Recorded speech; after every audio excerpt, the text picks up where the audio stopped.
2-minute warning. 2-minute warning. Grab your adult beverages.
Yo. Hey, everybody. Welcome. It's IFB time. Right, Tipsy, are you? We're all here. Freeze? It's IFB time. I'm like, hey, Pete sounds a little bit overbearing tonight. We're going to pull him down a little bit here. Okay. You can, yes, then you do what you got to do. But I'll tell you right now, I'm going to take a second, welcome everybody to Interfleet Broadcasting. This is our pop culture sci-fi live broadcast, and we're here every Thursday, same channel, same IFB channel, same IFB time, and I am your co-host, New York Pete. I'm here, of course, with none other than Triple T, the Tipsy Toaster, aka Chris Moore. He is a robot alien life form, and so. If you scratch them too hard, you might end up with either robot technology underneath or reptilian. I don't know if it's reptilian. A cross between reptilian. Okay, well then, because that pushes you more towards V, but he thinks himself he's programmed as a Cylon. The original Cylons. Okay, so anyway, you guys, everybody needs to know up front that Tipsy and I, we grew up with the great 70s and 80s TV and film and everything cool of stuff. That culture. Yeah, the cool stuff from the 70s and 80s. We bring that with us here to our show, and we are very big Battlestar Galactica OG. Right, TOS 1978 fans. We respect and love the entire franchise, but our hearts lie, of course, in 1978, and that's a part of our little world here on Interfleet Broadcasting. So welcome aboard, everybody. I know Lola's here, and Kim, James McCoy, thank you for joining us. Chuck, Erica. Hey, Rick Moreno, what's up, man? Mediocre Modeler. Excellent. Good to see all of you guys. George Giacomis in the house. Thanks, George. Thanks for tuning in. I'm not sure if you're on set working on break or not, or if you're just off today. You're typically working. Kim Harms, I think I mentioned. So when I see you guys, I like to mention or shout out those of you that are on YouTube or watching on one of our other platforms. Twitching. Thanks for tuning in, Twitching. Yeah, thanks for joining us. We have a great show tonight, as usual. We have our Bert's Battle Briefing. So, award-winning sci-fi author Bert Oliver Boehmer is going to be here doing that great segment that he does, which he produces himself. So that's fantastic. Always a treat. So I'm looking forward to it. Although I've been privy to seeing, behind the scenes, but when he presents it and discusses it, it's totally different. So I am, stoked to see that. And we're going to have, of course, Dr. McCauley's going to jump on, and he's going to be with us, and he's got a lot of updates in the world of, his own creations. Of course, he's worked and continues to work on a lot of the big franchises. One of the top of, his list, of course, is the Stokerverse, and then Doctor Who, Star Trek, and all the rest of the big ones. Also a big Battlestar Galactica fan, and we're grateful to have him with us.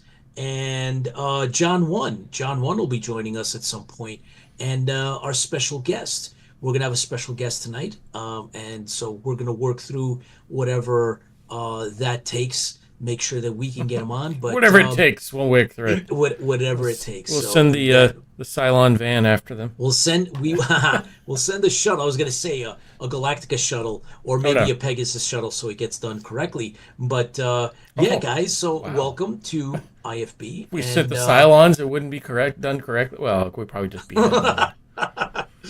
beheading going on. Hey. Yeah. We always renege on our deals. Yeah, you do. And part of our tradition here on IFB is, of course, to actually toast to all the fans out there, to all you guys that take the time out to watch. I got you get one guess and one guess only. And you are correct. So there you go. Trying to make it look like something. Yeah. Oh yeah. That's yeah. It's not tea. No. You said it was tea. It is tea. It's tea. Of course. Tea. I have. You have some weird beer, weird alcoholic beverages. This one is chocolate peanut butter porter. Are you gonna drink that with a spoon? Nah, it's only a porter. It's not that thick. 6% alcohol. This is. Where's it from? Milwaukee, Wisconsin. This is okay. From peanut butter and hazelnut flavors, two of my favorite. Okay. And the company that brews it is Mystery. Interesting. Mysteries can be good. State of Brewing. That's the name of it. I guess I thought it was actually the writing like, hey, what state was it brewed in? But no. State of Brewing, I believe, is the name of the company. All right. Well, interesting. Yeah, very interesting. We'll have some fun with that. Ready? Yeah. And Sean's with us. Sean Shallow from Battlestar Bulletin Board. Thank you for joining us. You don't have to open yours. So 1, 2, 3. All week I've been waiting for that. And we will dump this chunky stuff out in my blue Squadron glass. Ew. Oh boy. Okay. So here we go. Okay. What is it? That looks like it's tar. Yummy. Captain Martin's with us. George Zuvalos, welcome to IFB, star of The Stranded Warrior and many other projects. Thank you for joining us. All right, we're about to toast to all the fans and everybody watching now and later, because we get a lot of. Now, if you want to compare that one, okay, so we can compare that one to. Is that as black as your heart? Not quite. It's not dark enough yet. Compare that one to my water. Okay. Which is also known as Mick Ultra. So. Okay. There's your comparison. Yeah, Ultra. Ultra is good. All right. Very good. Ultra clear, yes. Ultra All right. clear. Thank you for joining us once again. We're glad to Yeah. be. I guess it's not. Once around the sun. No, it's not around the sun this time. That would be the year. I don't know. Seven trips around the seven rotations later. Yeah, here we go. Yeah, good to have the seventh rotation. I'm good to be back, and Yes. it's always great to have the fans with us, and it's important that we recognize you as well as all the other people that are behind everything that we have fandoms over. So That's not right. for you, we wouldn't have fandoms, and if it wasn't for the creators, we wouldn't have something to be fan people about. So That's right. here's So, to you, fans feel the Fans fleet. Fuel the Fleet. Mm-hmm. All right. And Eric Engler's with us too. So, Eric, Oh, thanks wow. for joining us, man. It's been a while. Oh Cool. wow, I could probably just down this. You should just drink it with, through a straw. Oh man, Are you chewing that that? is good. What are you doing, man? That is That's good. I, Wow. That is good. Chocolate peanut I butter don't know, porter. man. I'm like a little. I don't know. I'm concerned about you. That's what I am. I'm concerned. I'm just concerned. That's why I have two of them. I guess tonight. One's the logical Yeah. choice. Oh yeah, yeah, of course. All right. Well, I think that So Doc where should we start? Doc Macaulay's with us. So why don't Is you he? bring on Doc Macaulay, and then well, we're gonna follow let's that. just have some fun and make it a challenge. Let's just bring everybody on if that's the way you want to go. Everybody's Because on. You're on. He's everybody's on. here. Yeah, bring 'em Everybody's all on. I'm gonna yes, Colin. Everybody Armando, gets a thanks for joining toaster. us. Yes. So we bring the Doc on. Let's bring on Bert Oliver. Get everybody on. What's the difference? There's no just rip the Band-Aid right off, man. Come on. Yeah, I got to figure out which channel I assigned him. There it is, number 2. That's what it's always about. It's about the channel. Which channel? You need like a little communicator every time you say where channel or where they're on. You should just like flip the communicator. Yeah, you That's ought what to see. You ought to see the. The. You've seen my setup before, but it's even worse now. Oh, I've God. got 4 monitors, 3 lights, 2 stream decks, a Go XLR, microphone, beer and beer and beer. All right. Yeah, Well, so we're I can good. tell you that Commander Kane is on. He's with us, and I feel so much better.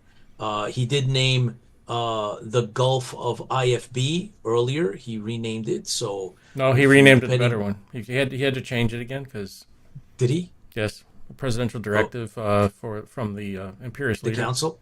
Imperious leader directive. Previously. Oh yeah, and what was that? Pegasus. Silent Gulf. The Gulf. Okay. All right. The See, Gulf of you would have to Cylon. do Yes. Some kind of robotic thing. Yes. All right. The Well, Gulf of Cylon has of now course, been of course. renamed, so we're all set now. Oh, you're all set. Okay. All It right. was going to be the Gulf of Caprica, but That might be next. You Not never much know. The left, Commander Kane has the authority to do it, Paul. If that's what you want to do, right? I mean, Yeah. that's what power is about. Smell that? Yep, that's Caprica. God, you're twisted, man. What's the matter with you? Oh God. All right. Make everybody appear. Smoky. Come on. I'm working on it. I have Working on it? 3 of us there. I'll work. All right. Hang on. Cool. Hang on. I'll bring us here first, and then I'll bring us on one by one. No, Doc's on. Hey, Doc. He doesn't have audio yet. You gotta give me a second. Right, Now he has audio. about this business about the great expanse of water. I'd like to say that we're a non-partisan show. correct. We do welcome Cylons as well as Colonials. We're not going to fight about a name of that Gulf. It doesn't matter because when the Or Cylons take over anyways. So It's all going to be Cylon. It's Greater all gonna be Cylon, Cylon. lesser Cylon. yep. Oh, that's Yeah. that's the disembodied voice of John One who's with I us. hear that. Oh, yes. So there we go. So, yeah, it's a delight to be back with everybody here. I have it's a bit of a fleeting visit. I had a bit of good news today. So my wife is like, come on, let's go out. Let's go out. Let's go out. She wants to go out for dinner. So I have actually no idea where we're going for dinner. Again, it'll be probably a non-partisan dinner. It'll not be influenced by any sort of reptilian alien or That's so unfortunate. or human council, But yeah, hopefully everybody's doing okay. Yes, absolutely. And you've been quite the busy man. It's never a time when you're not busy. Oh no, I know this However, bastard, you, Pete. I, Let's not lie about this. well, I'm I so know. laid back. I'm horizontal. Yeah. I'm privy to Yeah. insider information. I have intelligence on all of the things that are going on, and I have been told that you are heavily involved with Crystal Lake Yes. Publishing. Yeah. And Yeah. So that was nice. yeah. So yes, they took me on board this year. And hey Bert, how you doing, mate? You doing well? Hang on. Yeah. I'll get the audio rolling here in a second. No, it's actually this is There we the go. first time I've had the opportunity to congratulate you about your literary award in person. Thank you. Appreciate it. So yeah, anyway, look, I get taken by Crystal, and I started, as most people know, I started to dip my toes into children's literature. Yes. Which has been fairly successful, thanks to everybody who has purchased a kid's book from me, even if you might happen to be an adult. So yeah, Dr. Frankenstein, which is the Stoke Rivers family game that we sort of promote here a little bit, that I wrote that as a novel that is coming out in May time. There's also going to be a kids activity book. And there's also going to be a kid's book that I've written with Claudia Christian. That's not it. That's something else. Oh, well, That's a different publisher. It's a different publisher, but we can talk about that in a minute. Yep, That's all okay. right. So Claudia and I have written a kid's book with some environmental undertones about some little animals. And that's going to be coming out from Crystal as well. And I've also written a kids' Choose Your Own Adventure book series. Yay! That is I love those coming out. things. Yeah, it's great. They're hellish to write. I'll be completely honest with you. It's not like writing a straight Gotta book. be some kind of computer program that'll swap it in there for you. Well, what you've got is you can get something called Twine, and as you write each sort of section, so you've got to think of it as you're not writing the full story, you're writing sections, and then there's like a decision tree. Mm-hmm. So if people decide to go left or right or do this or do that or roll or dice, and maybe they're lucky and they'll avoid some horrible alien death or whatever. So I have to keep track of the decision tree. So I write everything out and put it in Twine. And Twine does all that for me. It's got little arrows and things, and that's great. What you've got to watch for those Choose Your Own Adventure games is that everybody can access the path. You can access the path. That it's not like there's not like paths just sitting orphaned out somewhere. Go to page 7. You have been orphaned. It's still there. There is no page 7. There is no section 7. You have been orphaned. You have died of dysentery. Poor Terry. That's the wrong series, man. The Oregon Trail got re-released as a video game recently, on PlayStation 5 and stuff. Yeah. There's a remake. Yeah, so I mean, hey, like people will buy anything these days, including my books. So yeah, thanks very much. But so those are the three kids' books that I can talk about, and then there is one more which is coming from Cosby Media, and this is quite exciting. This is a new series called Nexus Astrum, which is a anime-based mech kids' book, and it's all about big robots and a rebellion against a horrible evil empire. Hey, I love my tropes as much as anybody else. And it really focuses on a group of young people who join a rebellion and learn to basically start surviving. That's a Cylon back there. So yeah, nice, lovely piece of manga style art there. And it was a lot of fun to write. So there's 3 books in this series, and there's also a comic book series which is being released later this year, which the first issue's done. So it's going to be a novel and comic book series. It is being released at a few American anime/manga conventions. I'm not sure exactly where at the minute, but my publisher Braxton Cosby will be there with the book. I will not be there with the book, but he will. He's going to be ably representing me. I think you Wait a mentioned, minute. you said There's New a York. Cylon there. There'll be a where? Oh well, One of the anime is we like our be... trope. We like our tropes. See, look at that, right back in the corner there. Silent. He's rescuing those poor humans and That's- enslaving them Yeah, from that that's- other horrible-looking robot with some huge exhaust pipes. So you know, I actually hear in the grapevine that there's a particular political leader that could really use you at the minute for some spin. You know, you'd fit right in at the minute. That's and right. it's not in Eastern Europe. It's not in Eastern Europe. It's not. It's not in Eastern Europe. No. So I'll drink some water to that. Yeah, here we go. Yeah.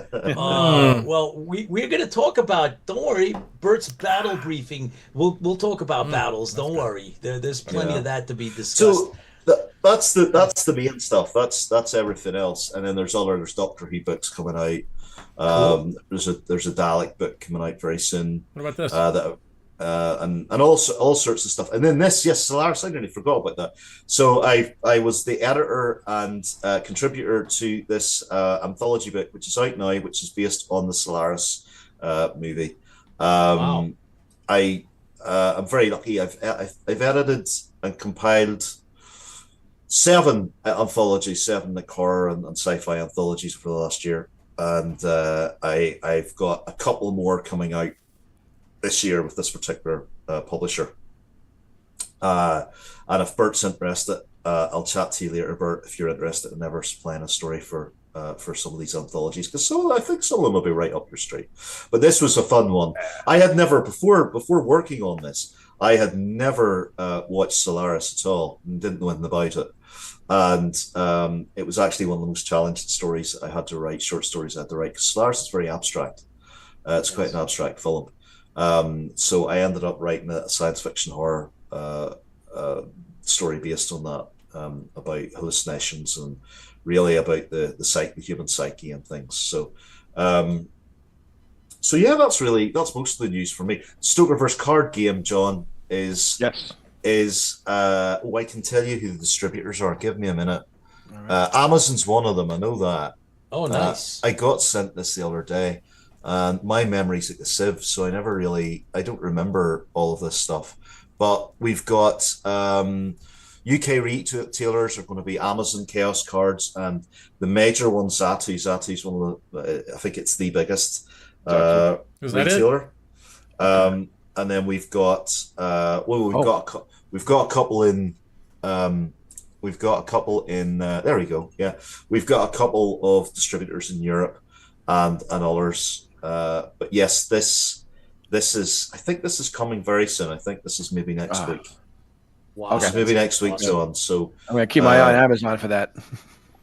Yeah, great. I'm looking forward to this game. It should be very good. And then we've a video game as well. We've got the Stroke Reverse pixel based video game. There's a new demo getting released next week, I believe, and then the actual game's getting released in July. So there's lots going on. Excellent. So there you go. Yeah, that's really everything for me. That's my little update and all the bits and pieces that are happening. Oh, and you also have Shadows of Stokerverse coming out next month, right? Shadows of Stokerverse will be out. Yes, I think it's next month. It might be slightly later due to some editing stuff. But yeah, it's looking very, very good. It's the first sort of fully illustrated storybook / novel. And we had Clint Langley, the illustrator, on IFB, I think twice. So he's a legend for Warhammer fans and for 2000 AD fans. And just a very relaxed, great guy. So yeah, I'm looking forward to that as well. I can't remember half the stuff. It's actually Pete that reminds me what's coming out sometimes. He's like, "Oh, this is coming out. Do you remember this? This is coming out. This is coming out soon." I found it funny. You actually posted. You were, what do I watch before I go to bed? And it was a cartoon that Mr. Bean cartoon. Yeah. And I'm like, I wanted to reply back. You go to bed? Well, I have to maintain the illusion of being human. It's very important. Oh, see? So I, I've Hello, got used to all AI. of that. There we I've go. got used to like clock cycles and things like that. But I am up like most of the night and most of the day. I do get by in about 2 or 3 hours sleep mostly. I have been doing that for years now. Your body just gets into that sort of rhythm, and not that I recommend it. I really don't. There should be a Surgeon General's warning below me. Warning: Don't listen to lack this of man. lack of sleep may cause you to lose Astray. control. Well, But let's. I'm looking forward to Bert's battle briefing now, and yeah, once again, congratulations, mate. It's a fantastic award, and I'm going to head off and take my wife for some dinner. All right. Well, Awesome. I wanted to make sure that Yeah, you guys have a good evening.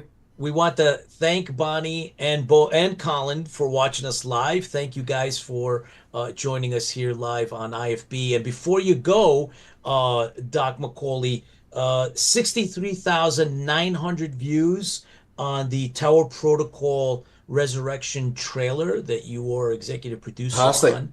So Awesome. that's Well, that's- doing really, really well. That's mostly due to you and Tipsy as well. Or you guys put a lot of work in there behind the scenes, and George as well. And look, we were very lucky. We have a fantastic cadre of actors and crew as well. So one of the lovely things about working with an ensemble group for Stranded Warrior and Tower Protocol is that everybody contributed in such a meaningful way that we are winning awards, and we're winning incredible recognition within the field of film. Tipsy got an accolade Maestro of Cinema recently. Yes. As well, so that might be something to chat about. And I've seen a lot of the work that Tipsy's been putting in and the long hours. I know you as well, Pete. So no, it's greatly appreciated by myself, and the fans are going to enjoy all this stuff. It's the great thing about it is creating something it's coming out of somebody's head, and even when like for instance, I didn't film it, didn't write it, but when I get to edit it, I get my input pieces on it as well, and it's like I like it the way that, the story. I love the story, the way that it runs.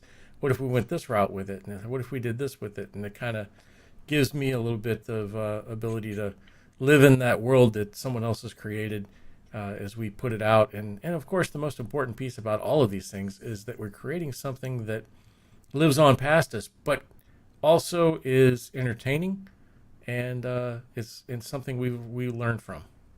Well, let's commit to something for the fans now. Once we get Stranded Warrior out and Tower Protocol out, we'll do a special IFB. We'll bring some of the cast members on. Oh yeah. We'll do it behind the scenes. We'll look at some scenes. We'll break them down. Yep. And we'll go through about how we've made a successful series of short films, and we'll do that. So that sounds great.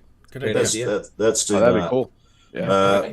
Right, I'm going to go, folks. Here's to you. And yes, Doc here's McCauley. to you guys. Congratulations on all of your victories. There's a lot of other things going on behind the scenes as well. I sent you a message, Pete. So you have a look at that. Okay, Uh-oh. so Whenever, yeah.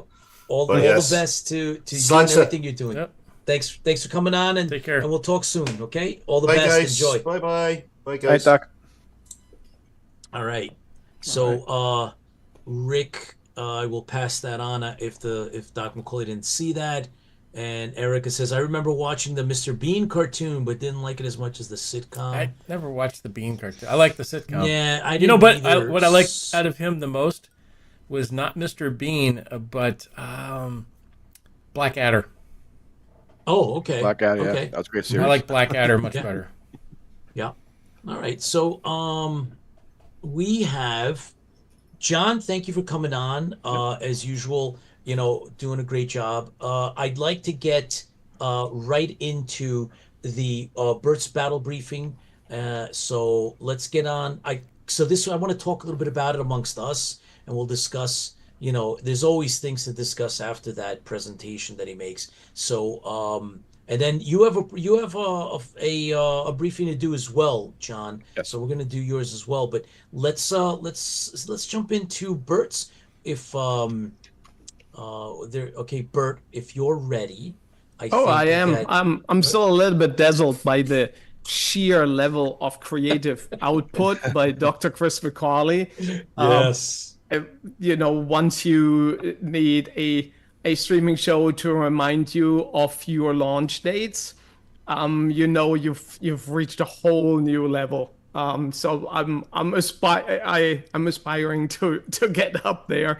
However, I'm a little bit distraught to hear that the price of it is to be a not fully human life form anymore. So now there's not just Tipsy, there's Chris McCauley too. Now there's two of them.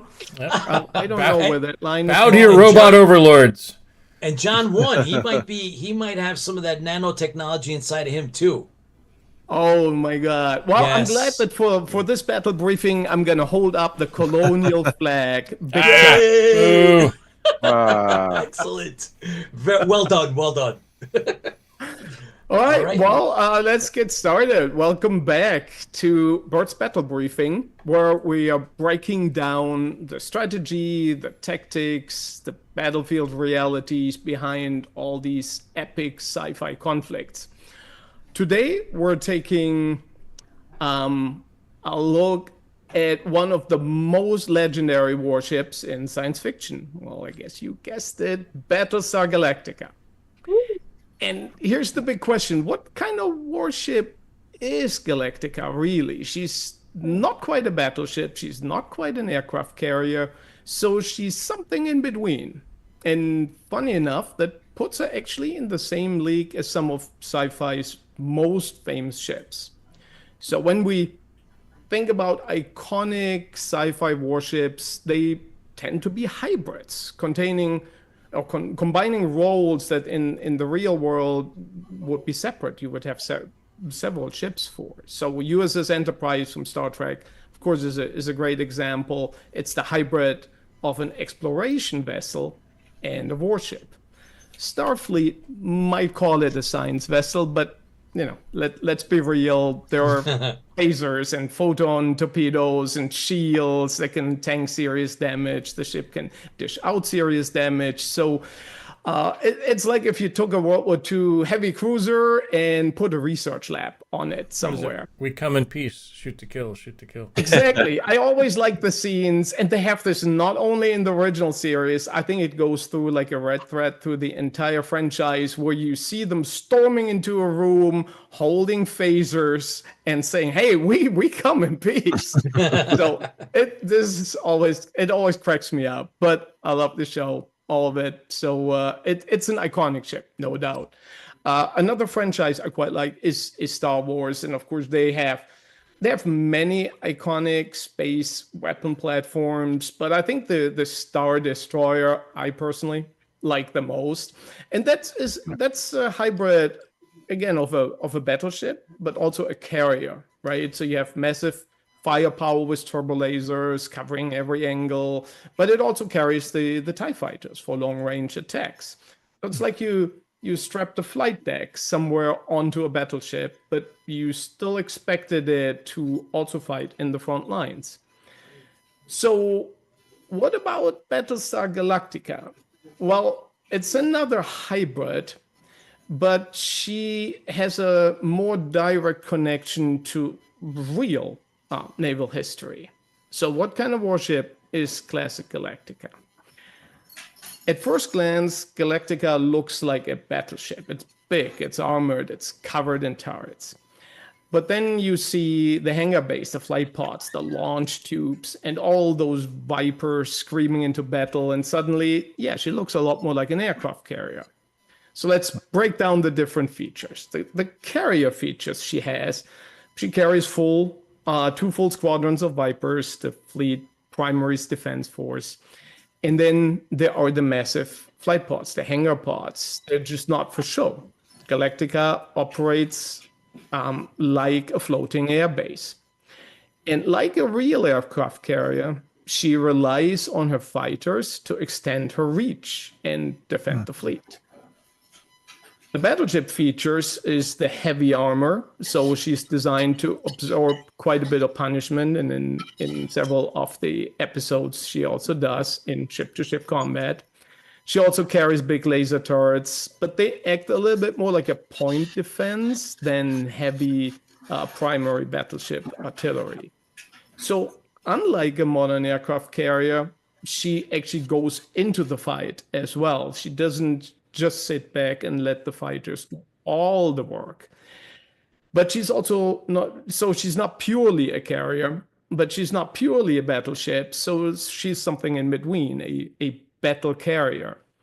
And if that sounds like a make-up word or a strange idea, it's actually not. In history, there are several ships that try to fulfill that role exactly and try to be both. So what are examples of real-world battle carriers? They're the idea of a carrier that can also fight like a battleship. There is, for example, the Ise class of the Imperial Japanese Navy in World War II. These were originally battleships, but after the Battle of Midway, where the Japanese Navy lost a lot of the primary fleet carriers, they converted them into hybrids. So they cut off the turrets in the rear turrets and added a flight deck.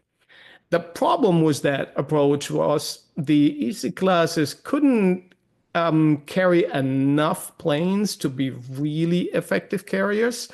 And since they lost the main guns, the main rear turrets, they weren't also great battleships anymore. So it was a compromise that failed. In contrast, the USS Lexington and the USS Saratoga, they started out as battle cruisers and were converted into fast carriers in the 1920s. And unlike the Ise class, they fully embraced the carrier role. So they got the superstructure cut off and a full-length flight deck was put in. And as a result, they were far more effective in their roles in World War II. Then on the next picture shows another example of a battle carrier, the HMS Glorious of the Royal Navy, originally also a battle cruiser, and then converted into a full carrier. The tragic lesson of the Glorious was that a carrier without proper fighter cover is a sitting duck. Glorious was sunk by the German battleships Scharnhorst and Gneisenau because she couldn't launch her planes in time. World War II was the historical turning point when battleships actually became obsolete, facing the threat of aircraft carriers, but only if they didn't allow the enemies to come into gun range. And if they were very religious about aerial recon and combat air patrols. So if these two things were in place, the carriers would be superior. Otherwise, yeah, they were quite vulnerable. So how does this apply to our beloved Galactica? Now, Galactica, if you think about the series, the show, she was the only Battlestar that was running long-range recon before the fall of the 12 colonies. And she was the only carrier ready to launch more fighters. That's the only reason why she survived, why there actually was a show about Galactica escaping. So all the other carriers, the other battle carriers failed to do this, and they paid a really high price. So like real world battle carriers, Galactica is heavily armed, but she's not a full battleship. She's designed to rely heavily on her Vipers, but if they are, wiped out, then she's vulnerable. And just like in history, the key to survival here is also not just having the big ship and the firepower, is also to use the ship in the right way. It's about the tactics. And that brings us to how Galactica actually fights.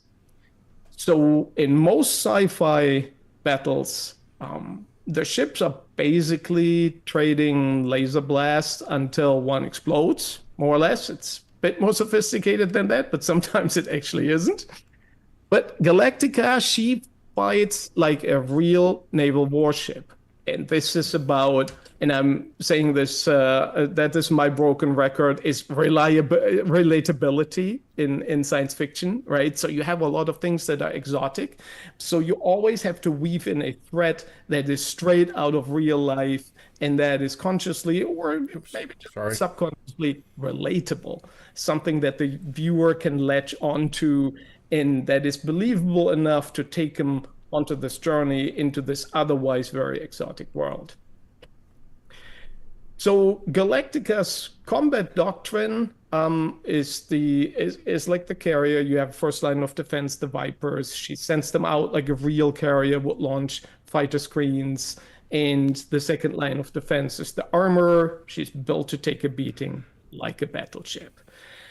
The weaknesses are she's not a fast ship and she lacks long range punch. She can fly long range, but she doesn't have super long range weapons. So usually when we see her fight, she's getting it's close in, right? And then she also gets quite a punishment. There are no shields. Sometimes you ask yourself, well, why no shields, right? In Star Wars, Star Trek, ship have energy shields. Galactica, again, I believe that it might have been a conscious choice. I'm not certain about it, but for me, it makes her fight more like a proper, let's say, World War II style warship. She relies on armor, on clever positioning of the ship itself, and on her fighter screens. So again, it increases the relatability of the show and gives this thread of historical truthfulness woven in. Then the enemies, like I have a quick look at those. The base stars, they're also not pure characters. They also can fight at short range, but they seem to be somewhat inferior in this one-on-one battle scenario. The time when this really happens in the episode The Hand of God, they look weaker. The Galactica takes quite a beating in this fight, but eventually prevails, and the base star does not. So of course, in general, they rely heavily on throwing waves of raiders at the enemies, but as a battleship in close combat, they're not quite as good as the battle stars seem to be. So there we are. Final thoughts, as always. What makes the 1978 Galactica, the ship, so special? So she's a battle carrier, a warship that's both fighter base and frontline brawler, if you will. She follows a real history of hybrid warships that we had in the real world. They didn't quite work there, but in the show, the combination is done in a believable way, and Battlestar Galactica becomes the last hope for humanity, which is actually another important point. She is not just a warship, she's also a guardian, she's a fleet protector. She has to protect a fleet of civilian ships who have nowhere else to go. So that is a very special role, and we all love her for it. Now, before I hand back to New York Pete and the Tipsy Toaster, I have actually a question for the audience, and you can leave a comment in the live chat when you watch this live, or in the comments when you watch it as a recording, and that is, which is the second most, Galactica excluded, which is the second most iconic sci-fi ship, in your opinion? Looking forward to the responses, and thanks for watching. That's all for the battle briefing today. Very, very cool as usual, Bert. I love it. All the things that, we've over the years, in one form or another, we've all thought about, it's always, in the back of your mind, or you've talked about it, or it's always come up. But sometimes you need to hear it out loud like you did, and you put it together so well, and it's a lot of fun. I have my own opinion with, what iconic ship, because I grew up watching a particular series in reruns, although there's a lot of other ones that I could also come up with, but there's definitely one, and that would be the original Enterprise. Yep. There was a reason why it was in the briefing today. I mean, she's just so iconic, right? Yes, You can't go absolutely. without. I was thinking hard and long about what other ship to you, and there were the list went longer and Yeah. longer. And so I went with my first love, so to speak. So I watched Galactica in first time in '78, but I watched Star Wars in '77. Yes. And when this Star Destroyer just enters the screen and it just flies overhead, and it's Yeah. just so cool. So yeah, this is why I added the Star Destroyer. She's Oh, not of a course. unique, usually not a named ship even. It's a lot more anonymous than the Enterprise, but it's still such a cool design. Oh, I'll tell you that James McCoy says Jupiter 2 from Lost in Space, then the Mhm. Star Destroyer, and the original TOS Enterprise. So, okay. Yep. Yeah, Good Jupiter 2 choices. is, Good choices. yeah, definitely iconic. But so, but yeah, there's the Eagle, right? Oh, the Eagles. Yeah, the Yeah, the Eagles are Eagles. always loved because they're iconic spaceship designs that make sense, if you will, and others that are just like batshit crazy. Still super fun to look at. Some of the Yes. coolest don't really make sense from an engineering point of view. Right. I think with the Eagles, they had this master stroke of they look cool, but they're Yep. also utilitarian. They feels like this ship actually makes sense. And if we had a moon base, we could use ships exactly like that. I've Oh always yeah. loved it about the Eagles. Oh yeah, absolutely. Agreed. Totally agreed. So how difficult, I mean, you're a military history buff. You know, that's something that you take great pleasure in based on our conversations, and it shows.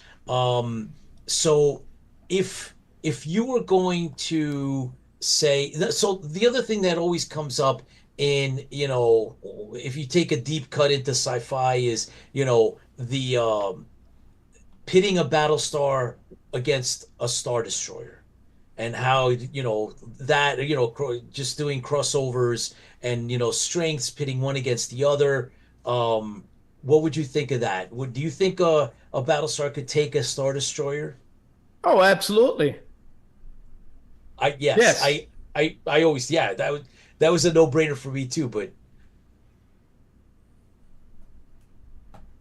yes, they do. But I think a Viper can outfly a TIE fighter any day. Yeah, I think so too. The TIE Fighter is an Yeah. interesting design because it's this cheap, mass-produced. It doesn't Yeah. seem to fit in other Imperial technology, right? There's nothing cheap about the Star Destroyers or any other part of the Imperial fleet. Mhm. The Death Star was certainly not a cheap weapon platform. So the Empire doesn't usually do things small or cheap. But the TIE Fighter is really a almost throwaway kind of concept. It doesn't have a shield. It doesn't really have any protection. It's just a little pod in the solar wings, and it's an odd design. But I think that makes it interesting. And of course, it comes with this very unique sound whenever it hovers into the screen. So there's a lot to like about it from a wow, this is so cool point of view. Does it make sense as a true fighter, as a spaceship? I think the Viper is a lot more of Yeah. a realistic design, if you will. But of course, realism in sci-fi, it's always you need a little bit for the reasons that I strongly believe in, to have your mind to latch on something that is relatable. But it doesn't have to be overdone. Not everything needs to be perfectly designed to be, oh, we could engineer this in 20 years. No, it doesn't have to be this way. So I think the freedom they took with the TIE fighters was perfectly fine. Oh, absolutely. Agreed. Yep. Totally. Yep. I'll tell you that Kim Harm says the Millennium Falcon, and that's of course another great iconic Oh, ship. absolutely. So Yes. very good. Bert, as always, a fantastic segment. Thank you so much for taking the time out of your schedule to come and share that with us, prepare and share, put it all together. You produced that segment yourself. So thank you so much. And we look forward to the next one, of course. And you're going to keep us posted with any other developments as well, and your publishing career as well. And Will do. we look forward to Yeah. having you back. So this Very one, enjoyable as always, Bert. That was a good breakdown of the Galactica. I enjoyed that. Oh, thanks, Cheers, guys. Bert. Thanks for having me. all the best. Fans fuel the fleet. Absolutely. Oh, Excellent, man. That is so cool. I So think yeah, we're gonna go ahead, Tipsy. What do you got? Galactica sucks. Anyways, What do you? The Battlestar? What are you talking about? the only way it won in the last one was because they sabotaged it. Come on. Oh my God, you need to See? stop drinking right now See? because That's You the don't- only reason why. I mean, that's like, oh yeah, well, wow. no. Remember, Ty calls it the it's a rotating death machine is the base star. So, That's not. Nobody's debating that. I'm not. but that, no, the only we reason why wouldn't you debate that. you put it up against a base star, the only reason why I won was because you had to do sneak attack what? and sabotage. Sneak attack. You think they Wow. had an unfair advantage? Oh, they sabotaged it. I mean, There was- they had, certainly had an advantage, but sabotaged it. it's war. Everything goes in war. Whatever advantage you Oh can. wow! And then, of course, Unbelievable. also the somebody asked the question: was there any other ships in Battlestar Galactica? And it depends. Yes. I like to say it's like the underwear. It depends. The book had cruisers and other items, but it also mentions the Battlestar as being the size of a planet. You open the very first page of the Battlestar Galactica novel, and that's what it says: the Battlestar Galactica the size of a planet. So we're not talking what the TV show came out to be. Yes. We're talking And what the book was.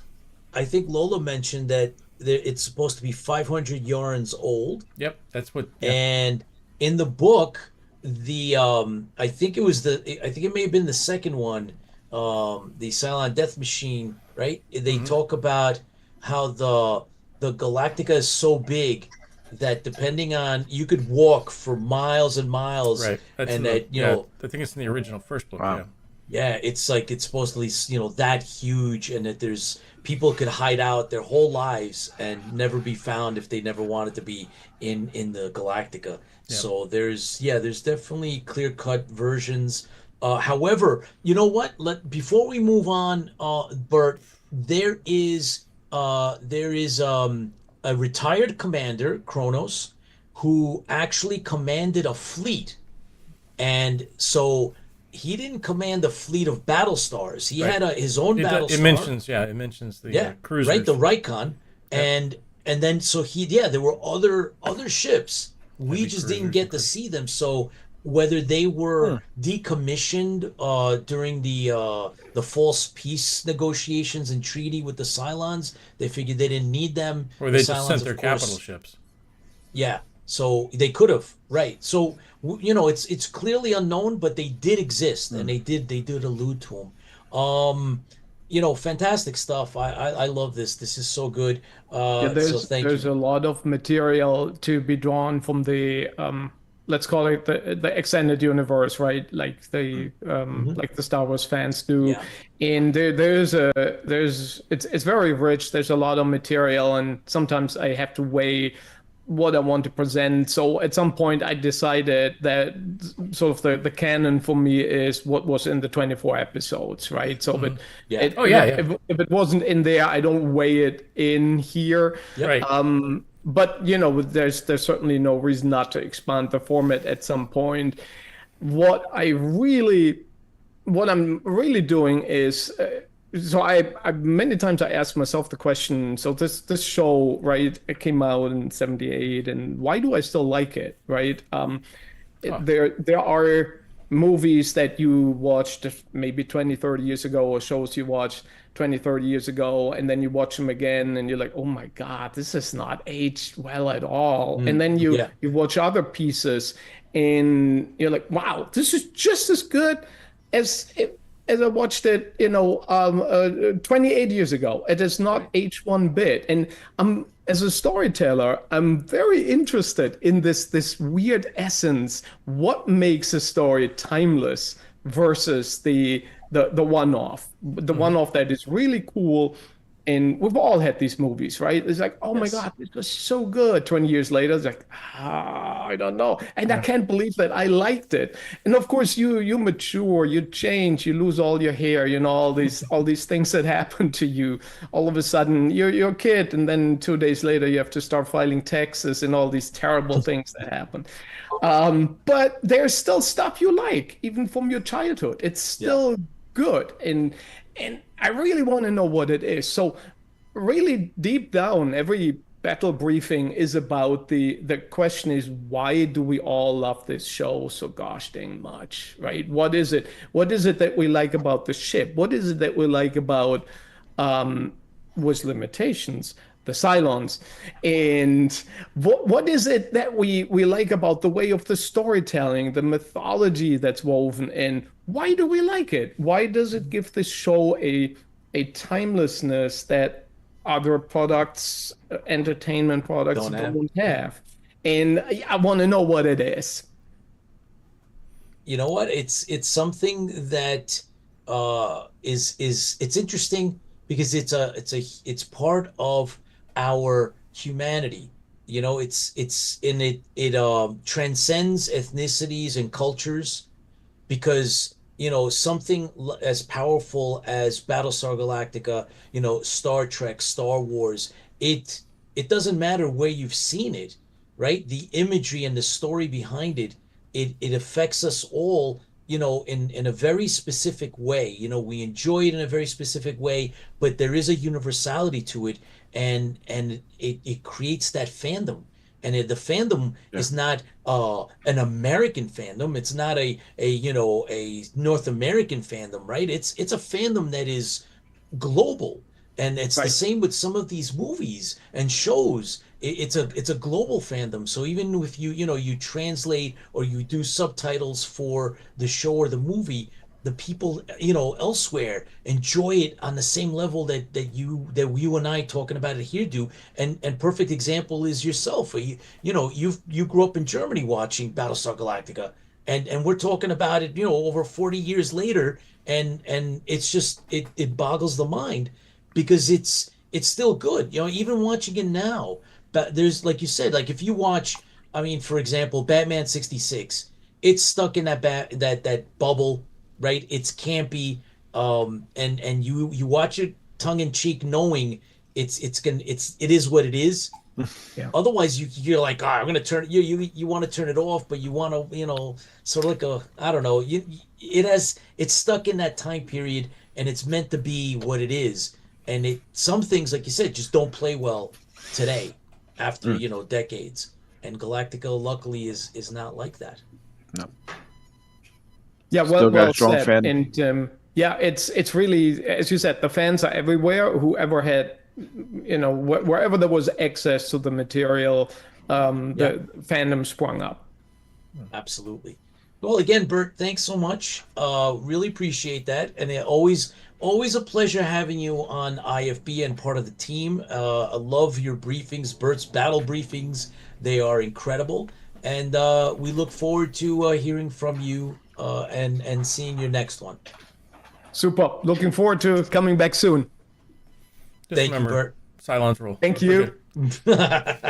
Well, John, you actually got us our next guest. Yes. It's a film director. His name is Scott Goldberg, and he actually released October 4th, 2024, The Forest Hills. It's a horror film, and we're lucky to have him online with us. He'll be coming on, and he in his film, he had.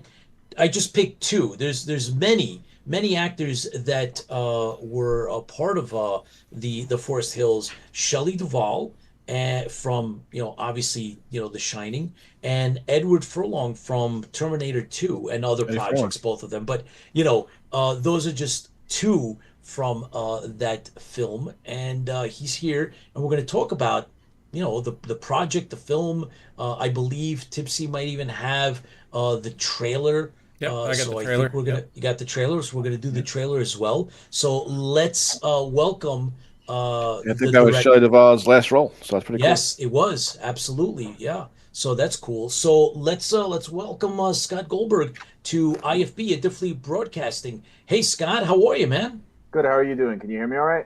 Yeah, absolutely, absolutely. Great. Thanks for coming on. So you directed this film. You've done other films and other projects. The latest, obviously, the one that came out just October 2024, a few months ago, is out there. And we'd like to get into it, and we want to know. I know there was some, I believe, crowdfunding involved. You got some pretty heavy hitters, well known in the genres. Want to know a little bit about that and your background. So, do you want to do the trailer first, or do you want to wait on the trailer? Whatever works. Trailer's fine. All right. So, let's see, Tipsy Toaster, if you're ready, Yep, maybe stand we by. just crank up that trailer for the Right. Forest Hills, and we'll then come back with the director, and we'll take a deep dive and see if we can get some of the scoop and inside on what it's like to work with these actors, and career, where you're going, and what the next project is. I think you have possibly a documentary going, so I'd be very curious to know. Awesome.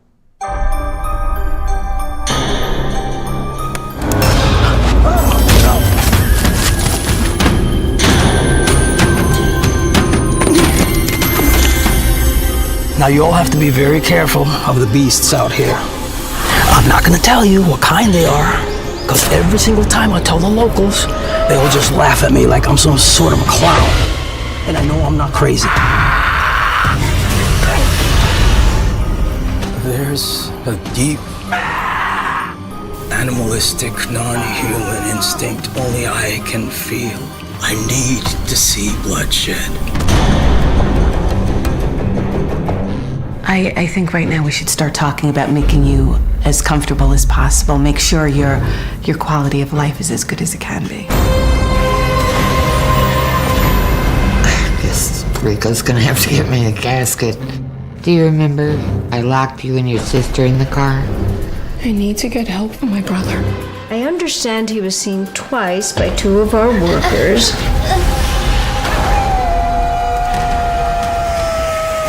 Rico! What did you do to me? You're in deep shit right now.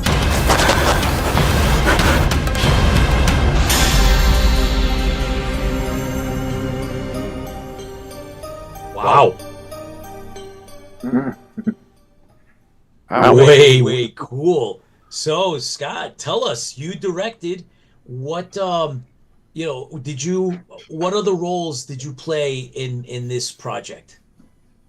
So yeah, I mean, it started with an idea. We had a producer who we were talking to in Michigan, around that area, Detroit, Michigan, and ended up being like a lot of red flags with the guy. So kind of just got in touch with someone who I knew at the time, a producer in Atlanta named Scott Hansen, and he's like, well, why don't you bring it to Atlanta? And I said, well, why don't you bring it to New York? So it kind of, we kind of started from an idea, and then the script was written, because the original version, there was a different script. It was the same title of the movie, but just a different story.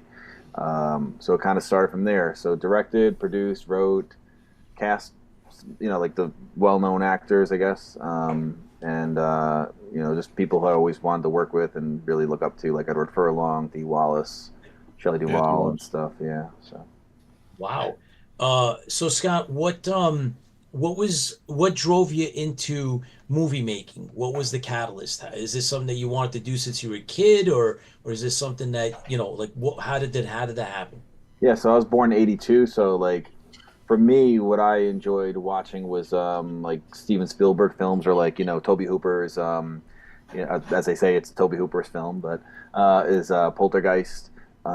Growing up on that kind of stuff, and just being kid of the '80s, going into like being 10 by 1992. So just watching a lot of stuff on VHS, and and movies and stuff, and then like knowing as as I was a kid growing up, being interested in like video cameras and things like that. My mom used to have like a old Hi8 camera that I would bring to my brother's camp, and I would film like family videos and stuff. So always had the the knack and idea that I wanted to do something pertaining to video production of some sort. So, and then it just kind of went from there. And then I think when I was around 20 years old, like kind of getting into like the DVDs at the time, a lot of them had in like 2000, 2002, 2003, like the ET DVD, and watching like Steven Spielberg direct and be like, I want that. I know that's what I want to do. I want to do that.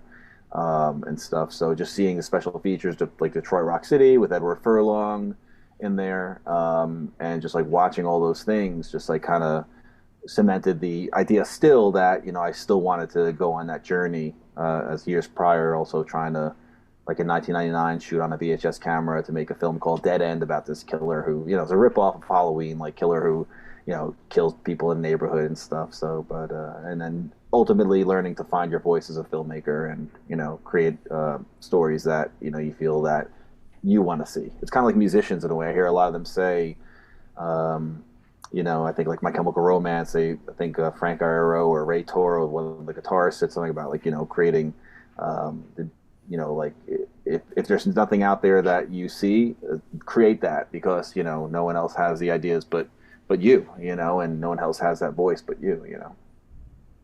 So Scott, how much did you rely on, if any, schooling? Did you actually do any of the formal training, or is this something trial and error in terms of filmmaking? Yes, I mean I went to production courses like when I was a teenager.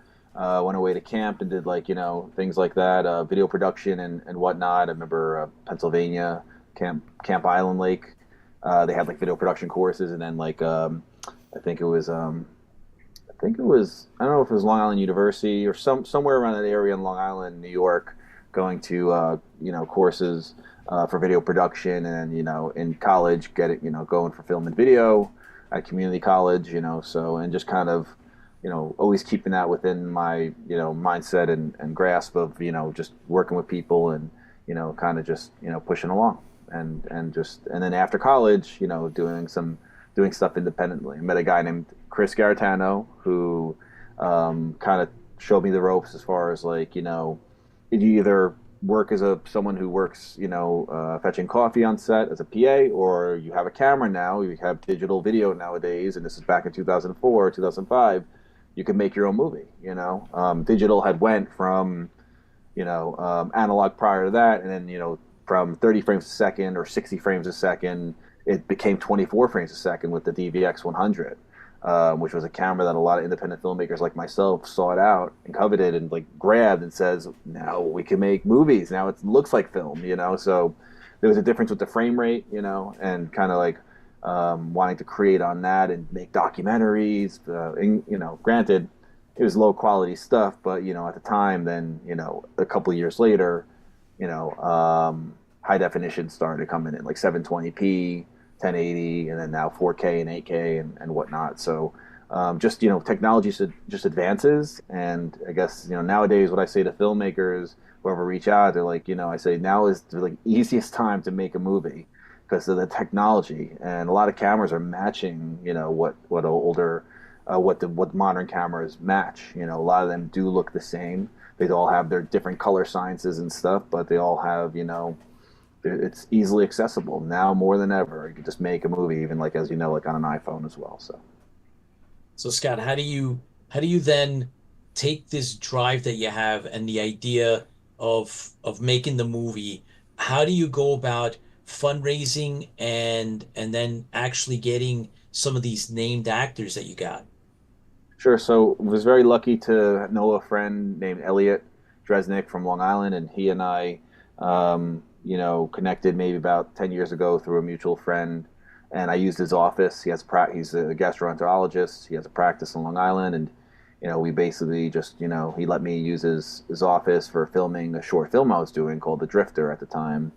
And then over the years I contact producers on IMDb Pro and try to find like people to fund movies, and so I reached out to him and I said, hey, are you interested? I got this guy. And it kind of just all came out of just having known someone, which was Elliot, and then having him agree to start with a $20,000 production cost, of trying to make a movie, and then it just kind of, then well, we could get Dee Wallace, and then wow, we get Edward Furlong, and then our producer at the time just kind of saying, hey, I've made a bunch of films in the past, and when I do it with no names, it doesn't really do anything. You guys, it would be good if you had names. So kind of got into our minds like, well, okay, let's see who we can get, and so it kind of went from there. So how important do you think it is in terms of networking? Is networking what it's cut up to be, or is that just a myth in filmmaking? I think it works. I mean, networking on social media is good. I mean, obviously there's people who are looking out for themselves, and there's obviously people who want to work together. I think everyone's at different levels, so everyone tries to climb up the ladder when it comes to social media, or trying to be seen, or and a lot of people do it for the wrong reasons. A lot of people try to do it for fame, which is fine if people want to do it for fame, but a lot of actors do and filmmakers do it for the craft, because you want to get better as a filmmaker, you want to advance. And so one of the things I've even learned on this production, The Forest Hills, one of the producers, sadly, backstabbing, it just happens, and I don't know if it has to do with anything other than sometimes it's jealousy, like if you work with a certain actor or whatever the case, and sometimes it's just it is what it is. It just ends up being just how the industry is. There's a lot of just people who backstab and talk a lot of crap. So there is it's an industry of personalities is the way it's been spoken to, at least what I've heard. Do you think that that's fair to say? Yeah, I mean, there's so many personalities in the industry because you have so many people that want different things. It's kind of like politics in the world and religion. There's everyone's got different ideas of what they want concerning what they want out of life. Like I don't know if you guys have ever seen Day of the Dead, but John, one of the characters played by Terry Alexander, had said that line. So I kind of just stole that. But yeah, it kind of applies to everything. People having different things of what they want out of their life. So some people want fame, some people want to really work on their craft, and I guess it just really depends on the person. So yeah, but definitely a lot of personalities out there, and now more than ever, it's really interesting seeing, like, with social media, especially the landscape we're in, the political stuff, socio-political aspects of kind of like everyone.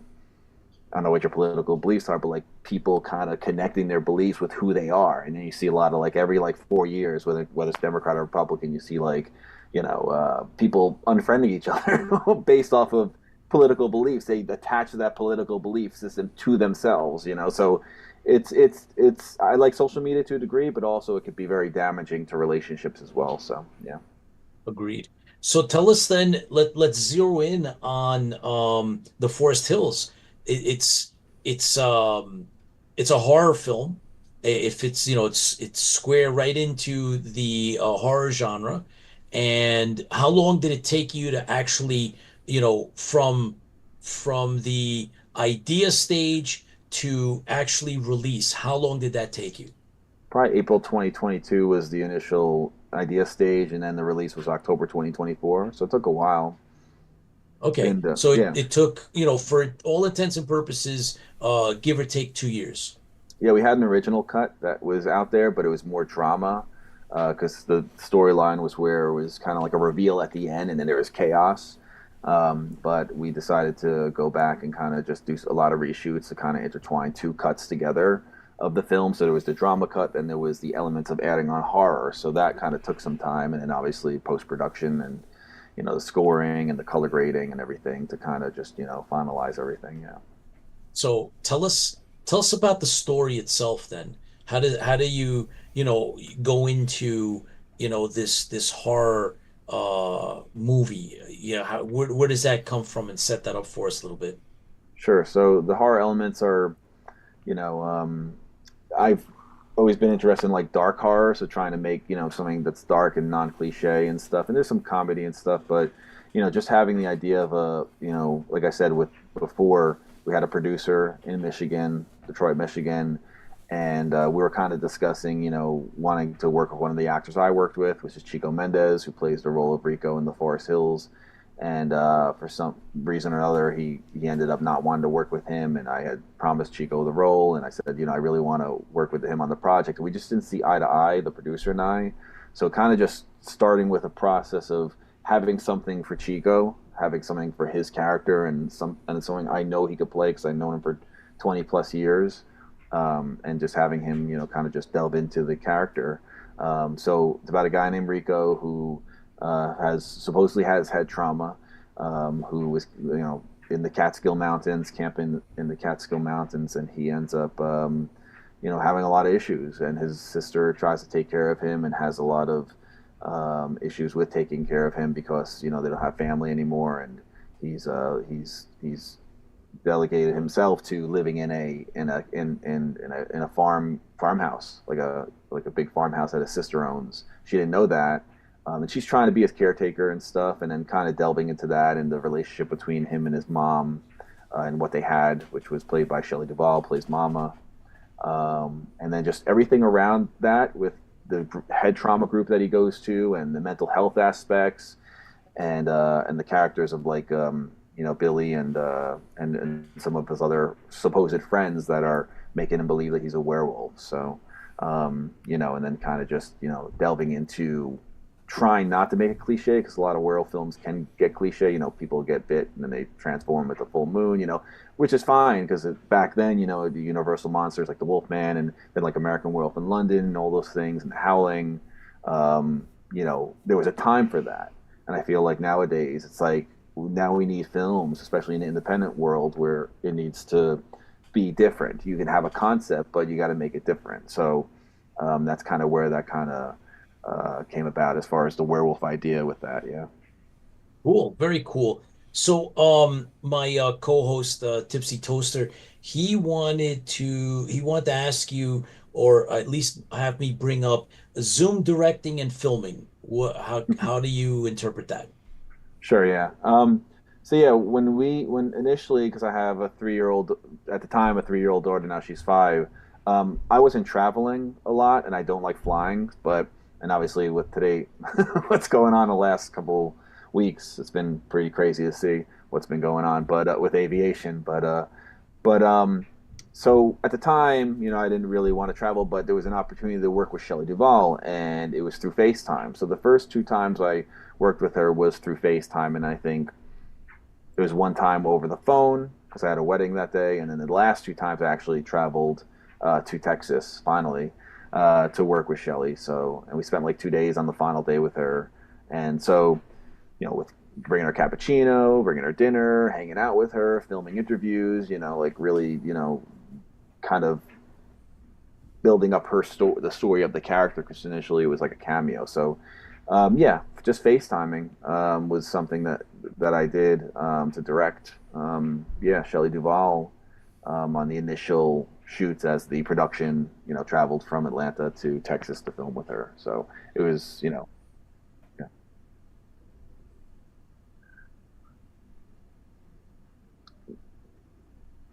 Okay. Yes. Sadly was her last role for sure. I mean, my wife, we would watch Dr. Phil a lot, and I was shocked to see Shelley on Dr. Phil in the way that she was, and really sad to see her like that. And I said to my wife, I looked over, because it was my girlfriend at the time, and I was looked over and I said, oh man, like I'd love to work with her. I love her look, like, because at the time, and in general, I don't like working with like supermodel type characters or people. I want to work with people who look real, who have wrinkles on their face, or have a certain look. And I said, oh man, I'd love to work with her. And she's like, well, she's obviously, I don't think anyone can get in contact with her and whatnot. So years pass, and then I forgot how it kind of came to be. I remember like I looked up Dan Gilroy, who her partner is or was, now obviously no longer, but looked him up and found his number on a website, and then I texted him, and he's like, here's Shelley's number. So I contacted Shelley, and then she said she was interested. So the whole initial 2 weeks of production, she was interested, but she couldn't get on a plane. it wasn't even mental health, it was physical health.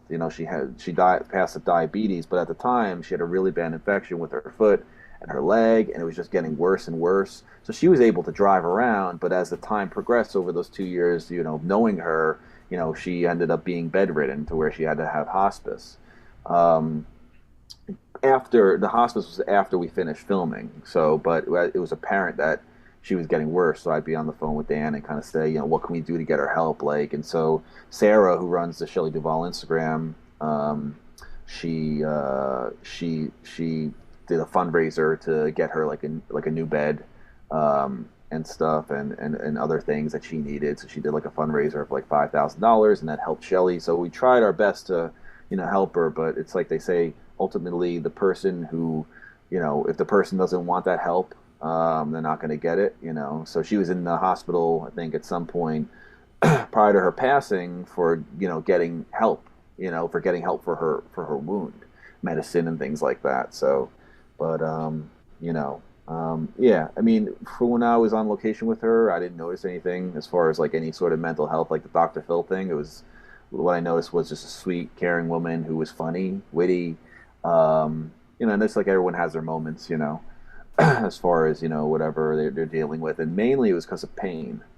But she was really sweet to work with. So kind of that's the whole process of working with Shelley. And initially the first idea was that she would travel to the Catskills where we were filming, and she would be a part of like the scene I had in my head was like her sitting down with Rico and just having like a conversation back and forth. But it became apparent earlier on that she wasn't able to travel. So we said, well, why don't we bring the production to you? So it was kind of like up in the air. Like we didn't know she was going to like film with us. So, but the team traveled. Steve and Scott, the producer and executive producer, traveled from Georgia to Texas, and they did like a cameo scene with her. And then she said, well, I really want to do more acting. This is cool. I'm doing this and acting to the camera, but I really want to act with someone else. So then kind of things just kind of snowballed as far as additional sequences and whatnot. Wow. Well, there's a couple of our unofficial fact checker, Rob Baum. Thanks for joining us. Better late than never. And Janet Jenkins, thank you for joining us. And Mike, thanks for watching us live. Thank you all here. We're here with director Scott Goldberg, and we're discussing the Forest Hills. And Scott, you released this your film, your feature, and that was back October 4th of 2024, based on my research. And did you do the film festival circuit, or this was you just put it out into, I believe, theaters? For the earlier cut, we did do a film festival circuit, but no one picked it. It was really weird. Two festivals, Popcorn Frights and another festival, won 2 awards. But other than that, it's like we sent it to like Sundance. We sent it to Toronto International Film Festival and stuff. And the thing is, it's like an independent, like low budget horror film, and so, you have all these other production companies who are doing these bigger productions, and the quality is far better and far superior. We had like $200,000 budget. A lot of these productions that call themselves independent films have like $1 million, so, right. So overall better production team, better everything. So, but we worked with what we had, and yeah, so, but the process, yeah. And then October, I wanted to do a theatrical release because I thought, Shelley Duvall's final film deserves to be in the theaters. So I just contacted theaters, and that was the pitch. It's Shelley Duvall's final film, and Cineplex Odeon, Cineplex in Canada responded, and they did it for like a week at like 28 cinemas across Canada. I think the best showings were in like Montreal, I think, but and then like Showcase Cinemas did a bunch of theaters, RC Theaters in PA. All different, all different places we're doing it. Some art house cinemas, independent cinemas. So that was the date. And one of the things I learned from that was like, you need marketing budget. You can only go so far with like, spread of, word of mouth. Yeah. And so, but But initially, I mean, I think it did pretty good. The cost of what it costs to make like the DCPs, which are like digital cinema files that theaters play nowadays. We recovered that money, but it was so. There's always an opportunity down the road to kind of like do some re-releases and extended cuts or a director's cut or something like that. So that's something that to plan on for sure, and hopefully that reinvigorates and reignites the film to a degree, because there's so much stuff that we see now that could be added, and it's exciting. So we'll see. All right. So then where do you go from here, Scott? Yeah, I mean, just I run my own business. I run a wedding photo and video business, so I just do that mainly. So that's my like full-time work. But as far as gigs, always open to opportunities and stuff, and yeah, making movies. So and it's just like a hard process, like anything. The film industry nowadays is like very tough because of not so much competition, but just now the film industry and what happened with COVID and AI and everything, so there's a lot of things going on where like, it's not like it used to be. It's not as booming, I don't think, as it was. Now, again, there are productions that are booming, but as far as people who are, if you go like on cruise stories, on Facebook, you'll see like a lot of people like are leaving the business, so a lot of, it's sad. Yeah. Sad to see, but, hopefully things go for an upturn again, and, an uptick, and everything gets better. So, but I guess it depends on how you see it and who sees it. Like just stating what I see, what I've seen like on these social media groups, but there's more to it than just social media. I think a lot of people also stay off social media, and those are the people who are working as well, because they're just focused on every day, just the grind, working Right. in the industry. Yeah. So you are working on a documentary, am I correct? Working on a documentary right now, yeah, pertaining to the movie and Shelley. So yeah, just currently working on that, yeah, and that'll be announced, once it's ready and stuff. But some really, really good stuff in there for sure. We spent 5 days with her, and got a lot of great footage, and I think it's something that people would like to see for sure. Yeah, Very, very cool. Watching the scenes with her in it. I mean, if anybody hasn't seen this yet, it is available on, oh crap, what is it? I keep saying Tubi. That's not the right word. Yeah, it's Tubi, Tubi. Amazon, bunch of different places Yeah, online. Tubi. It's available on Tubi and a couple other places. But the scenes where the acting scenes, and it's just, I love.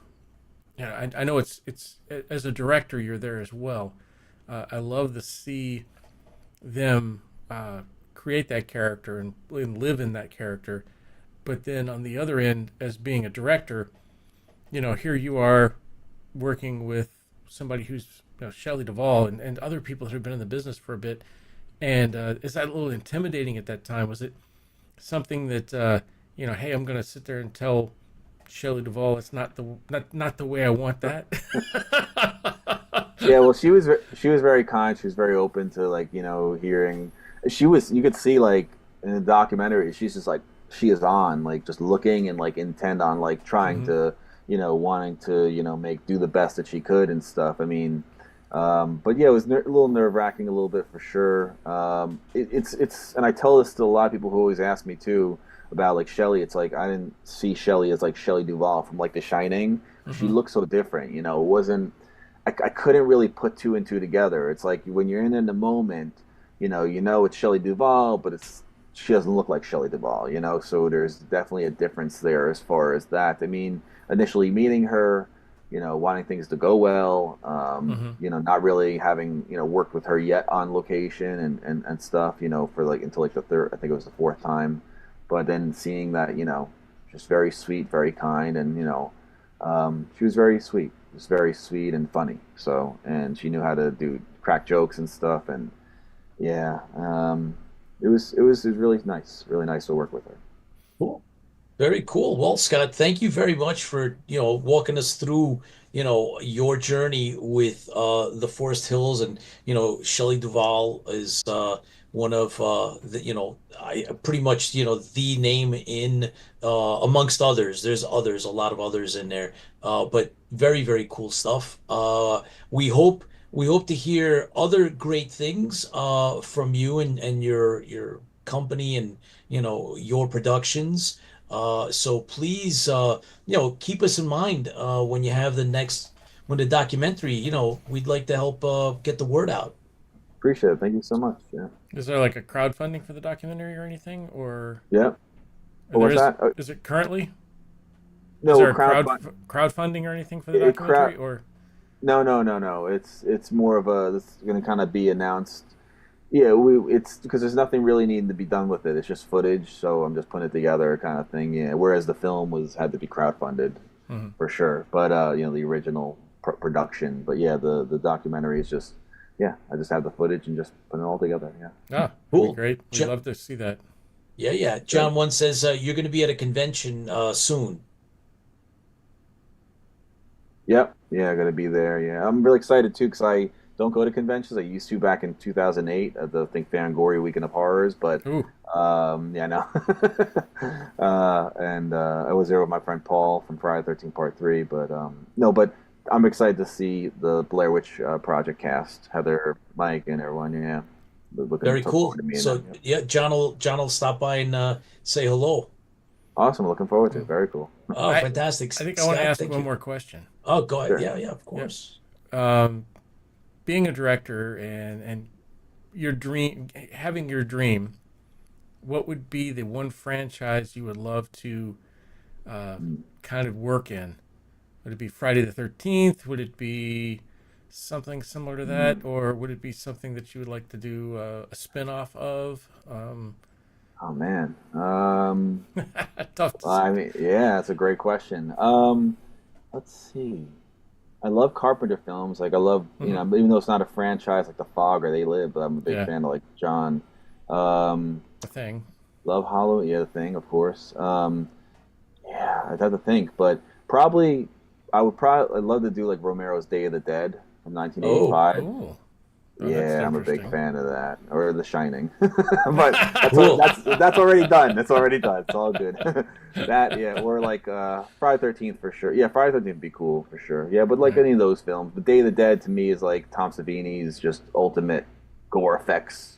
Oh man, so good. And Romero, what he did with like the isolation of the scientists and and the army, people, that was just awesome movie. So just trying to keep, bring that sort of feeling of terror and horror and just kind of in an isolated underground limestone mine would be pretty cool. So for sure. Yeah. Are you writing anything new right now, or? I have some pitch decks and scripts that I've written over the years. And just, it's just about kind of connecting with the proper people and investors and stuff. Yeah. So so it takes time. I mean, so Scott, thank you very much. Here's to you and your endeavors. All the best. Guys. Thank you. And hope to see you again soon. Thanks. Appreciate the time. Thank you guys so much for having me. Appreciate it. Pleasure. Thanks. All right, cool.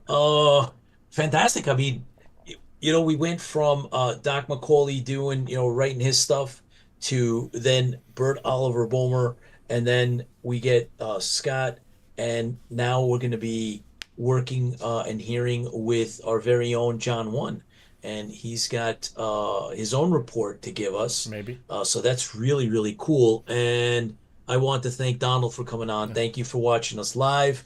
Really appreciate all you guys, all the fans, all the IFBers. We, our numbers are pretty humbling. Sometimes, our shows get thousands, tens of thousands of watches, obviously later on. So thank you everybody for tuning in and watching. Please hang on. We have John One, and he's going to do his report. John, thank you for getting Scott for us. So, yeah. Different. The horror film. It's always good to have nice horror, and he's a local guy, so. No, it's good stuff. Next week when you go to the convention, make sure try to take as many pictures as you can so that we can do a little, we'll post it up on IFB and you write up a little bit and then you'll talk to us about it when you come back. Yeah. Yeah, cool. I'm actually going to two. I'm going to one Long Island Horror Con Friday and the one in Jersey Saturday. Oh, outstanding. Yeah. Yep. Hey, Rick, what's up, man? Rick Moreno is with us live, of course. Rick has been a guest now twice. So thanks for supporting and watching and being with us, Rick. We appreciate you and your work. So we're looking forward to hear from you, and keep doing what you're doing too, Rick. We like that stuff. So yeah, Tipsy, if you're okay. I'm never okay. Speaking the truth, just speaking the truth. That's right. There AI is, world. AI world. There is, the thing about work talking about fanzines and fan fiction and writing. That is something that we're gonna continue to visit, guys. So you stay tuned because we are going to keep that as a regular segment every so often. We're gonna come back with talking about. I would love fan to pick one of fiction. those and do like a radio show. Yeah, well, speaking of audio dramas, the Tower Protocol Resurrection, the backstory, the story to Colonel White has been recorded, and we are working slowly in a positive direction. We're going to be having the audio drama put together and released, but it'll be after. All things being equal, guys, the Stranded Warrior is moving very quickly to a final conclusion. But yes, there will be an audio drama that is coming out giving a backstory to the actual Tower Protocol in general, and we'll find out what the origins are of Colonel White. And so awesome. that's courtesy Gotta say it of Dr.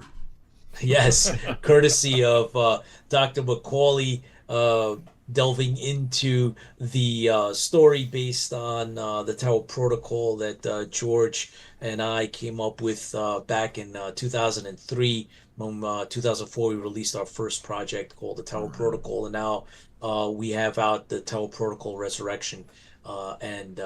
So keep tune in for that, guys. We'll keep you posted. But John, you put together a pretty interesting collection of background info that you're gonna get into in a minute. Some coming attractions coming up to look forward to. So it should be pretty cool. Cool stuff, man. Hey, John, just tell us how do you pick what you present? Because we've never asked you that before. Oh, I check a lot of news places like Deadline. I go to Gizmodo. I go to Buzzard. I check Geek Tyrant. A lot of online. Giant freaking robot. I gotta write the one down.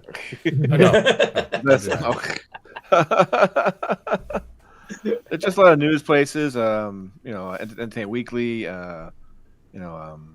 TV listings. Stuff that the guys would like. I try to get the cable. I know some of our listeners don't have cable. Whoops.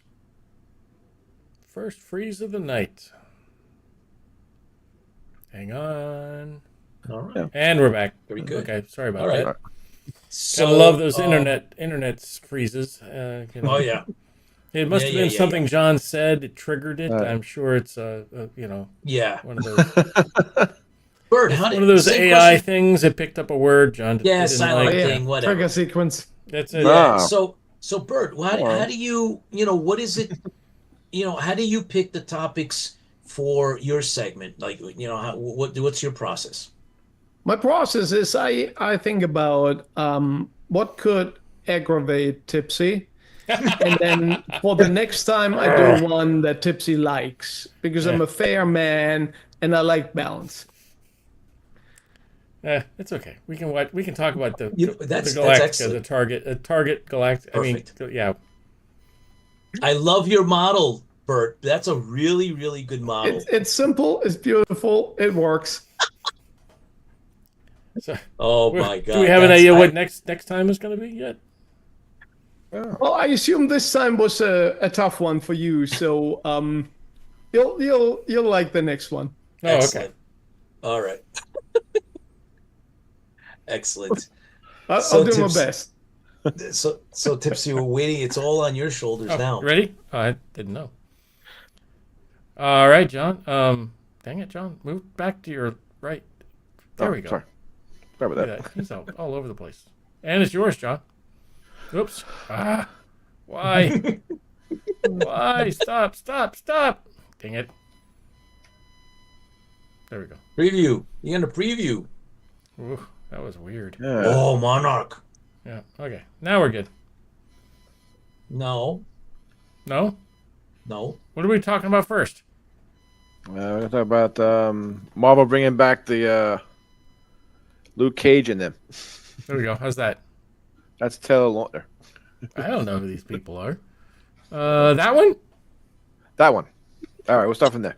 That should be good. Okay. It's going to be All right. jumping around, so you're just going to have to, I don't know, throw up a flare or something so I know which direction to go next.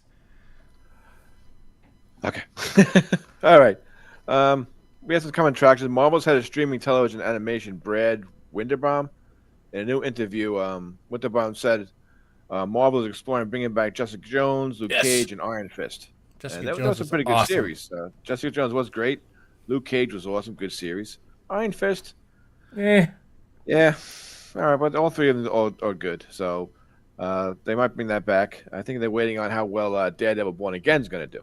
And that's coming out next week on the 4th. That'll be on Disney Plus. Up, so. Yeah. So they're gonna try that. Hopefully they can bring him back, bring those series back. I like those series before Disney got their hands on them. So, but we'll see. And it's and all you Twilight fans out there should like this. Taylor Lautner is working on a werewolf series for Amazon, MGM Studios, where he plays himself in real life, who is actually a werewolf hunter, and he moonlights as an actor at night. Okay. I'll watch it. Is as this long a as he teeny doesn't one? sparkles. Is a teen one again? Yeah, he was like that big team Jake or whatever. I'm surprised I even know this because I had to actually go to Forks one time. Sure. Whatever. Yeah. John's a super fan. He's not telling us. At least this one doesn't sparkle. He's like the real cool werewolf. So he played a werewolf in that movie, and he's gonna be a werewolf hunter in this series coming soon. So we'll shoot. And Bandai has been teasing us since 2018 when they announced they would be making a live-action Gundam movie. Well, it's been announced it's in full production. Hopefully, it should be by the end of the year or 2006, but we'll keep you notified as we hear more. So, that's not this one. That's is it? No, that's Monarch. Let's see. The Gundam is the no, that's Dungeons and Dragons. Is that one? Whoop! Oh, we froze.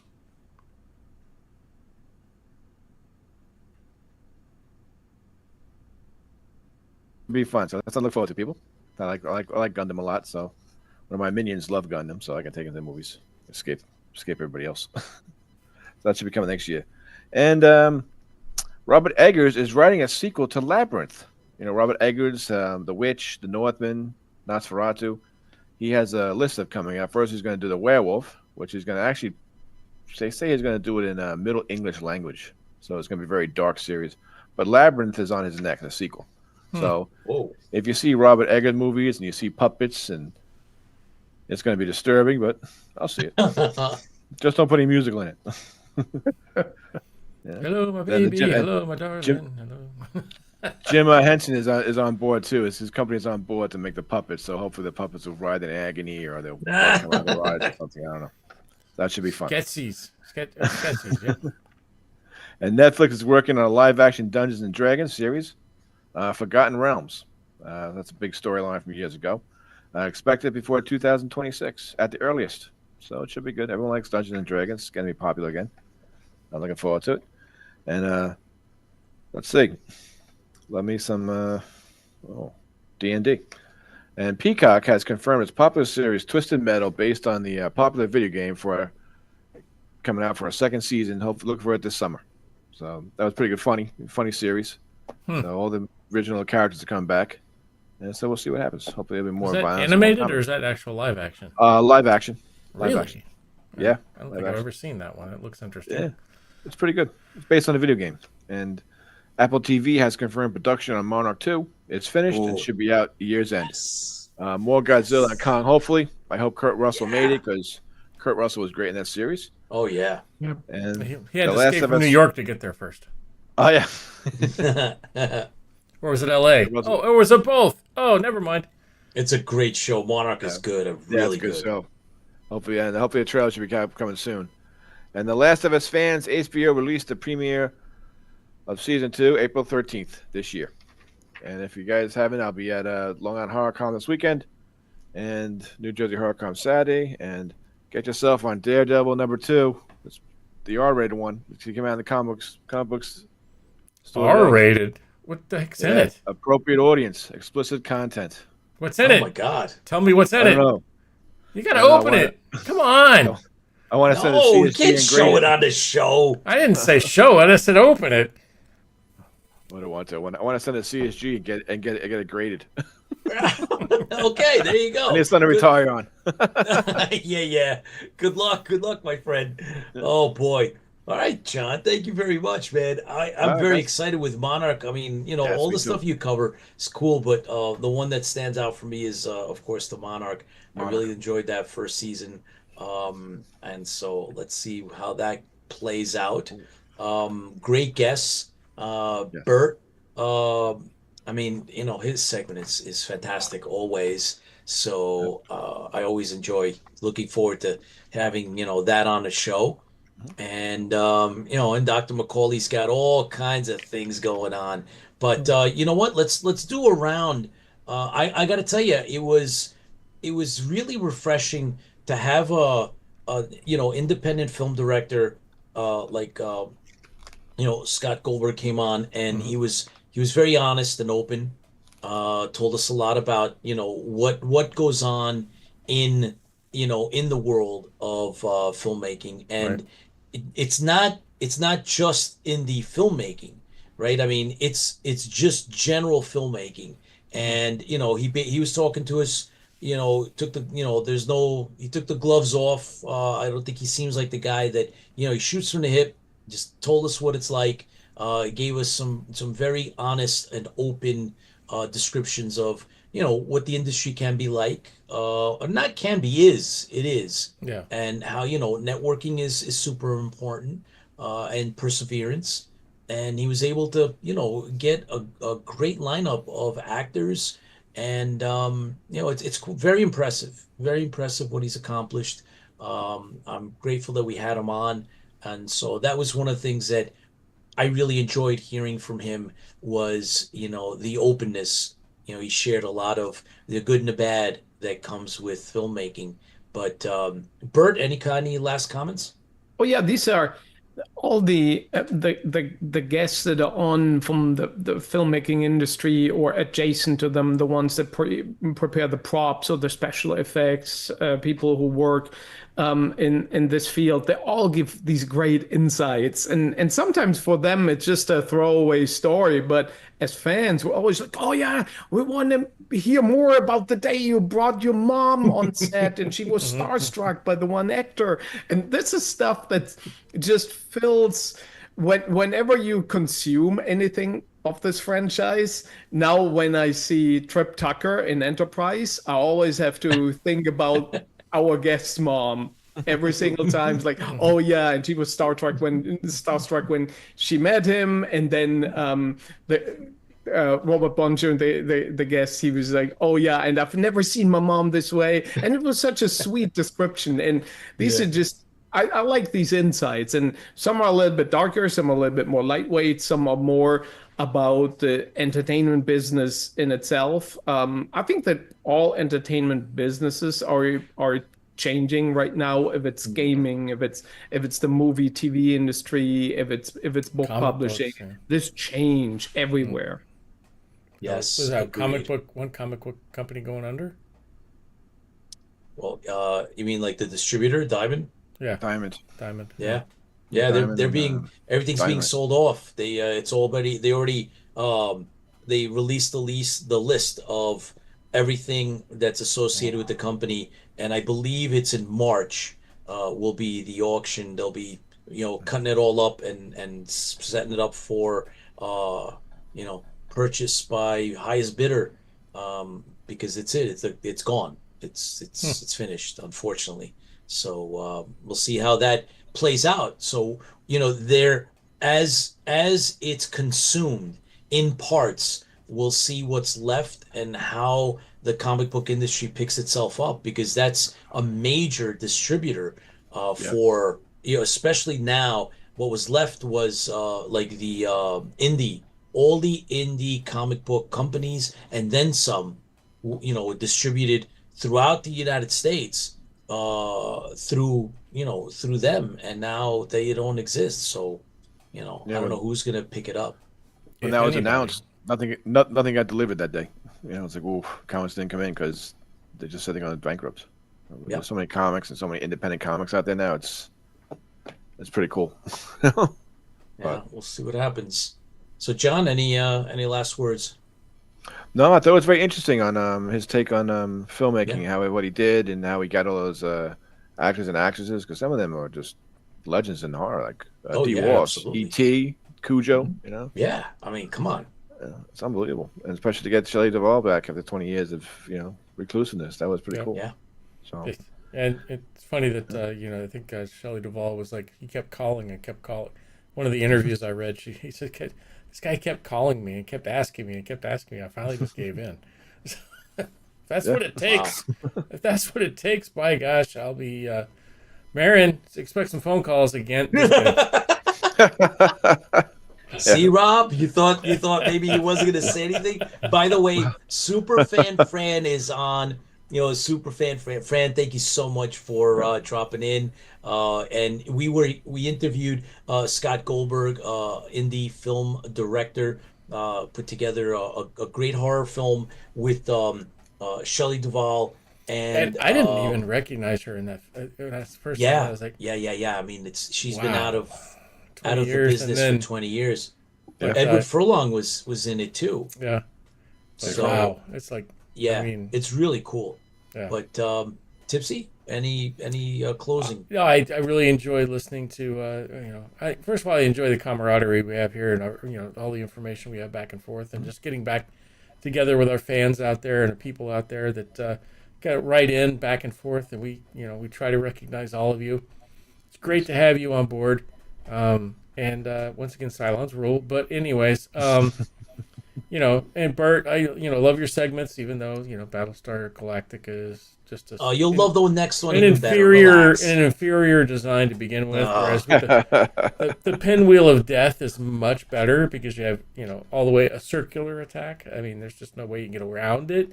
Whereas you get blind spots for the Galactica, and then much more efficient at destroying those colonials. Crimea River, will you? Come on.